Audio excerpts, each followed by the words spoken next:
الحمدللہ رب العالمین، الصلاۃ والسلام علی سید الانبیاء والمرسلین صلی اللہ علیہ وآلہ وسلم۔ Class number 3۔ حضور نبی کریم صلی اللہ علیہ وسلم کا فرمان مبارک ہے، جس نے قربانی کی ہو وہ جب قبر سے نکلے گا تو اپنی قربانی کو قبر کے سرے پر کھڑا ہوا پائے گا، اور قربانی کہے گی کہ میں تیری قربانی ہوں جو دنیا میں تو نے کی تھی، تو میری پیٹھ پر سوار ہو جا۔ وہ سوار ہو جائے گا اور زمین و آسمان کے درمیان عرش کے سائے تک اسے لیے چلے جائے گی۔ حضور نبی کریم صلی اللہ علیہ وسلم کی احادیث میں یہ بات بیان کی جاتی ہے کہ جب بندہ مومن اپنی قربانی زمین پر گرا کر اسے ذبح کرتا ہے، جو پہلا خون کا قطرہ زمین پر گرتا ہے وہ اس کے گناہوں کا کفارہ ہو جاتا ہے، اور ہر بال کے عوض اسے نیکی ملتی ہے۔ سبحان اللہ۔ اور نبی پاک نے فرمایا، اپنی قربانیوں کی تعظیم کیا کرو، وہ پل صراط پر تمہاری سواریاں ہوں گی۔ غنیمت الطالبین۔ حضور نبی کریم صلی اللہ علیہ وسلم نے فرمایا، جو عید کے دن 300 بار سبحان اللہ و بحمدہ پڑھ کر مسلمان مرحومین کو اس کا ثواب بخشے گا تو ہر قبر میں 1000 نور داخل ہوتے ہیں، اور جب وہ بندہ پڑھنے والا وفات پائے گا تو اللہ تعالیٰ اس کی قبر میں بھی 1000 انوار داخل فرمائے گا۔ نزہۃ المجالس، یہ حضرت امام عبد الرحمن صفوری شافعی رحمۃ اللہ علیہ کی کتاب ہے، مایہ ناز کتاب، وہاں سے یہ چیزیں کوٹ کی گئی ہیں۔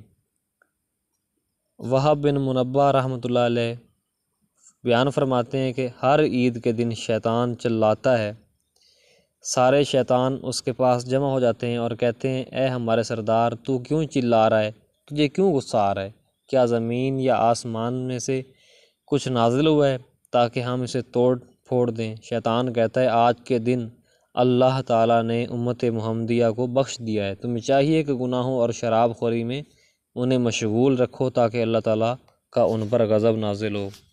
ابن ماجہ شریف کی ایک روایت ہے کہ نبی کریم صلی اللہ علیہ وسلم نے فرمایا، جو عید کی رات عبادت کرتا ہے، جس دن اور دل مردہ ہو جائیں گے اس کا دل مردہ نہ ہوگا، کیونکہ عید الاضحیٰ کو اللہ تعالیٰ نے عید الفطر پر فضیلت عطا فرمائی ہے۔ اس کی وجہ یہ ہے کہ عید الاضحیٰ تمام سال کے افضل دنوں میں واقع ہے، یہ ذو الحج کے پہلے 10 دن ہیں۔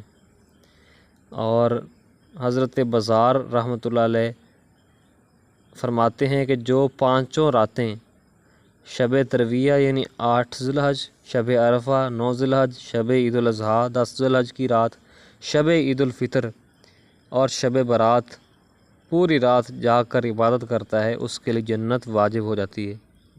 دیکھیں، یہ ایک اللہ تعالیٰ کے ولی کا قول ہے۔ غنیمت الطالبین میں یہ بات موجود ہے، کوئی حدیث نہیں ہے، ایک اللہ کے ولی کا قول ہے۔ حضور نبی کریم صلی اللہ علیہ وسلم نے فرمایا، ذو الحج کی پہلی رات کو حضرت ابراہیم علیہ السلام کی پیدائش ہوئی تھی، بس جو شخص اس دن روزہ رکھتا ہے تو 80 سال کا کفارہ ہو جاتا ہے، اور ان دنوں میں ایک دن کا روزہ سال بھر کے روزوں کے برابر ہوتا ہے۔ حدیث مبارکہ ہے، ترمذی شریف، ابن ماجہ شریف، حدیث کی مستند کتابیں ہیں، وہاں پہ یہ موجود ہے، ذو الحج کے پہلے عشرے میں ہر دن کا روزہ شب قدر کی عبادت کے برابر ہوتا ہے۔ سبحان اللہ۔ اور اللہ تعالیٰ کے نزدیک نیک عمل جتنا باعظمت اور محبوب ان 10 دنوں میں ہے اور کسی زمانے میں نہیں، اس لیے تم ان دنوں میں کثرت سے سبحان اللہ والحمد للہ ولا الہ الا اللہ واللہ اکبر کا ورد رکھو۔ صحیح بخاری، ترمذی شریف۔ اللہ تعالیٰ سے دعا ہے کہ یہ 10 دن جب آئیں ہماری زندگی میں تو ہم نیک اعمال بجا لائیں اور اللہ کریم کو خوش کر سکیں۔ آمین ثم آمین۔ السلام علیکم ورحمۃ اللہ وبرکاتہ۔